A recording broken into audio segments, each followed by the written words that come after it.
Hello everyone, welcome to ChessWiser, your wise choice to improve your chess. Let's talk about this game played between Johann Hjartarson and Viswanathan Anand, and it was from European Chess Club Cup 2022 round number 1. So before we check this game, if you are watching this channel for the first time, please consider subscribing to the channel and press the bell icon to get notified for the future videos. So here Hjartarson was handling the white pieces, so he opens the game with 1 c4. And here interestingly Anand plays a symmetrical variation of the English.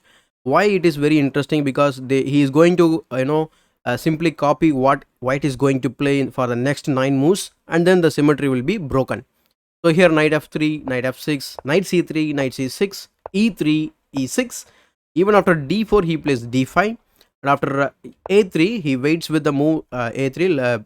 Say for example, I think white is trying to trying to know the what's black's plan here, but still Anand says I'm not going to play anything different, I'm going to simply follow you. So a6, so d takes c5, and now the symmetry is kind of broken here.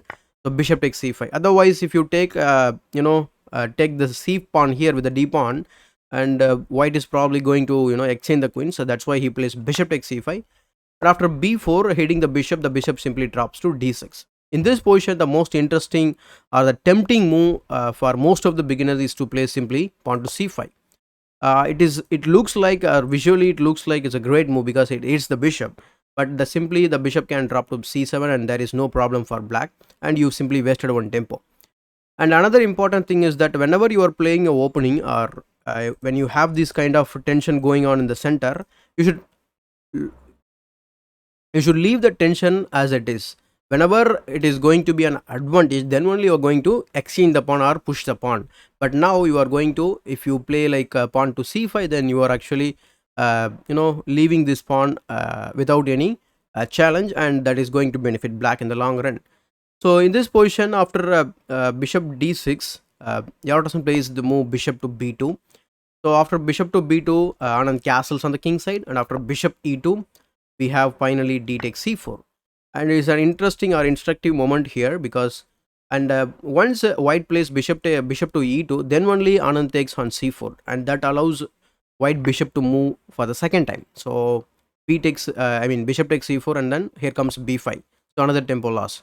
So bishop goes back to e2, and here after this move he simply develops bishop b7, castles, queen e7, and interestingly black has completed his development before white, and now comes queen b3. So white has completed his development, and with this move I think mostly white is going to push the pawn a4 at one point of time. So here Anand plays rook a c8, rook f d1.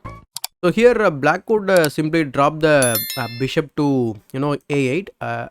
This line will go like this, like knight b1, knight d7, simply rerouting the knights to a optimal square here, knight b d2, knight c e5, and the game could continue. Black is slightly better here. So going back in the game, in this position Anand plays rook f d8, and here h3, h6, a4 now finally.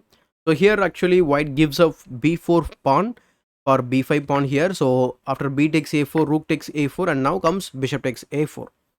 So after bishop takes b4, rook takes d8 check, rook takes d8, and now bishop takes a6, bishop takes a6, and all of a sudden all of the pieces has been exchanged simply to an endgame here. So rook takes a6, rook c8, and then bishop a3, bishop takes a3, queen takes a3, and for the time Anand here simply avoids the queen trade. But after queen to d8 he plays queen b2, after that rook b2 attacking the queen, and then queen goes to d2, and now Anand accepts the queen exchange here. So queen takes d2, knight takes d2, and then knight e5, rook a2, defending the second rank over here. So rook to c8 attacking the undefended knight, and the knight goes to e4. So knight d e4 actually. So knight e d7, finally knight takes f6 check, knight takes f6, and after knight e2, knight d5, and in this position actually they have agreed to a draw here. And I think it's a elementary endgame for grandmasters, where they can easily draw this position. For it is not true for us, because we may blunder anything at any point of time. So we may play this endgame, but at grandmasters level they feel it is a drawn endgame, so they have agreed to a draw here. In case if you are wondering like something like g3, we can continue knight c3. It's a tactical move I just wanted to show you. Interestingly, white can even put the rook on c2 here, because once you take the knight with the check, we can simply recover the knight with the rook takes e2 move. So the game did not go further after knight d5, so they simply agreed to a draw. So it was a simple game. So after a so long time, Anand was playing this game actually. So I mean, this entire tournament is going to play. So another important thing is that Johann Hjartarson is also a senior player. I think he is 55 years old, and he is actually a lawyer by profession. So he gained his grandmaster title in the year 1985, and he won 6 times Icelandic championship and 2 times Nordic champion. So this is about Johann Hjartarson, and I don't have to give introduction or explanation about Viswanathan Anand, right? I hope you enjoyed this quick commentary on this game.